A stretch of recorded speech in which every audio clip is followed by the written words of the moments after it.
कल जहां विपक्ष ने नई संसद के पहले ही दिन अपने तेवर दिखाने शुरू कर दिए और प्रोटेम स्पीकर के चयन से लेकर संविधान तक के मुद्दे पर हंगामा किया, तो वहीं आज यानी दूसरे दिन ये सियासत एक लेवल और ऊपर पहुंच गई। कल की तरह आज भी कुल 281 सांसदों ने शपथ ली और इस दौरान विपक्ष के सांसद एक बार फिर से संविधान की कॉपी लेकर शपथ लेने पहुंचे और इस दौरान सबकी नजरें रही राहुल गांधी पर, क्योंकि आज उन्होंने भी लोकसभा सांसद के तौर पर शपथ ली है और इस दौरान जैसे ही उनका नाम पुकारा गया और राहुल जैसे ही आसन की तरफ बढ़े, विपक्ष के ज्यादातर सांसद उनके स्वागत में खड़े हो गए।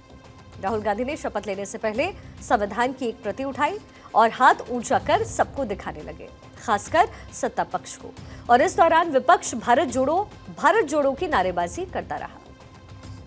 राहुल ने शपथ ली और इसके बाद जो कहा और भी दिलचस्प है।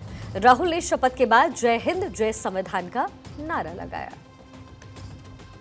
I, Rahul Gandhi, having been elected a member of the House of the People, do solemnly affirm that I will bear true faith and allegiance to the Constitution of India as by law established, that I will uphold the sovereignty and integrity of India, and that I will faithfully discharge the duty upon which I am about to enter. Jai Hind, Jai Samvidhan। अब आप सोचेंगे कि इस नारे में दिलचस्प क्या है। दरअसल ये नारा बता गया कि भले ही चुनाव खत्म हो चुका हो और नरेंद्र मोदी तीसरी बार प्रधानमंत्री बन चुके हों, लेकिन बावजूद इसके विपक्ष अपने चुनावी मुद्दे को नहीं छोड़ेगा। दरअसल विपक्ष ने जता दिया कि अगर संविधान का मुद्दा बीजेपी को बहुमत से रोक सकता है तो वो इसका इस्तेमाल लगातार करने से गुरेज नहीं करेंगे, और फिर चाहे लड़ाई सड़क पे हो या फिर संसद में। और इसलिए सिर्फ राहुल गांधी नहीं, अखिलेश यादव और उनकी पत्नी डिंपल यादव भी संविधान की प्रति लेकर ही शपथ लेने पहुंचे, कुछ उसी अंदाज में जैसे कि राहुल पहुंचे। वैसे अखिलेश और डिंपल की ये तस्वीरें इसलिए भी खास क्योंकि ऐसे मौके कम ही आते हैं जब पति पत्नी एक साथ सदन में मौजूद हों, शपथ ले रहे हों, और ये तस्वीरें इस लिहाज से भी बेहद खास बन गई है।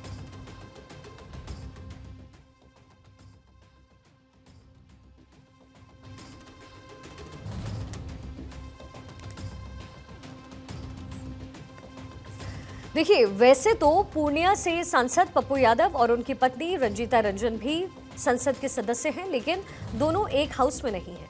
पप्पू यादव जहां लोकसभा सांसद हैं तो वहीं उनकी पत्नी रंजीता रंजन कांग्रेस से राज्यसभा सांसद हैं। अब जब राहुल गांधी शपथ के साथ जय हिंद जय संविधान का नारा लगा गए तो भला AIMIM के चीफ असदुद्दीन ओवैसी क्यों पीछे रह जाते।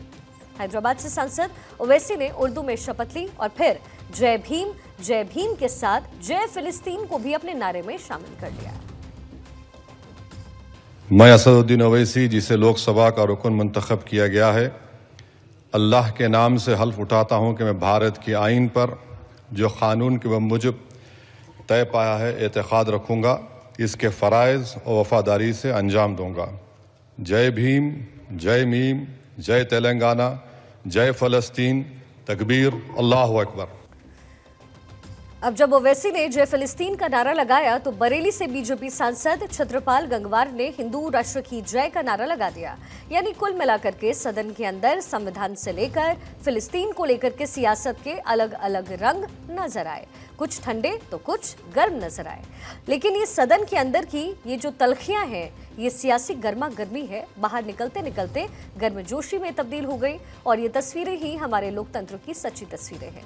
हुआ दरअसल ये कि केंद्रीय मंत्री पीयूष गोयल जब सत्र में हिस्सा लेने के लिए संसद के अंदर पहुंचे, तभी बाहर उनकी मुलाकात पंजाब के मुख्यमंत्री भगवंत मान और हरियाणा कांग्रेस के सीनियर लीडर भूपेंद्र सिंह हुड्डा से हुई।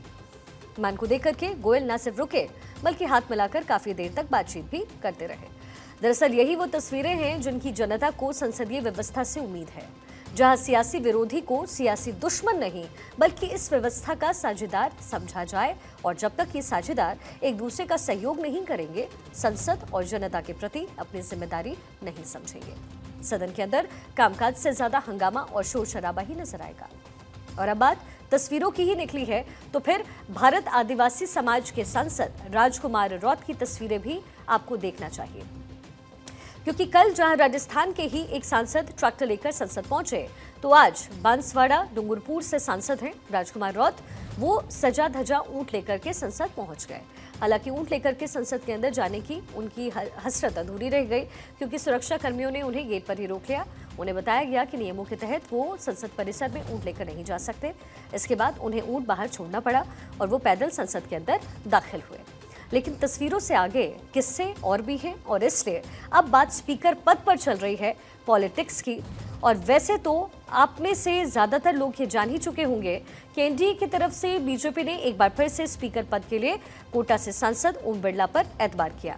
तो वहीं डिप्टी स्पीकर पर कोई भरोसा नहीं मिलने से नाराज विपक्ष ने भी रणनीति के तहत अपना उम्मीदवार भी उतार दिया है। यानी अब ये तय हो चुका है कि कल जब लोकसभा अपना स्पीकर चुनेगी तो ये चुनाव सर्वसम्मति से नहीं बल्कि वोटिंग से होगा, जहां ऑफिशियल फ्लोर टेस्ट से पहले ही सरकार का अनऑफिशियल फ्लोर टेस्ट हो जाएगा। ये 18वीं लोकसभा है और अब तक के इतिहास में केवल 3 बार ऐसा हुआ है जब स्पीकर पद के लिए चुनाव करवाने पड़े हों, जबकि 15 बार स्पीकर को सर्वसम्मति से ही चुना गया। वैसे अब विपक्ष ने स्पीकर के लिए कैंडिडेट उतार दिया है, लेकिन खुद विपक्ष के अंदर ही सर्वसम्मति का अभाव नजर आ रहा है, क्योंकि विपक्ष की बड़ी सहयोगी टीएमसी ने के सुरेश की दावेदारी पर ही सवाल उठा दिए हैं। टीएमसी सांसद अभिषेक बैनर्जी ने कहा है कि कांग्रेस ने इस बारे में ना तो हमसे कोई बातचीत की और ना ही कोई संपर्क किया। उन्होंने कहा कि कांग्रेस ने स्पीकर का नाम बिना पूछे एक तरफा तय कर लिया है। क्या कुछ कहा है, एक बार सुन लीजिए। कॉन्टैक्ट नहीं किया है, कोई बातचीत नहीं हुआ है, and unfortunately this has been a unilateral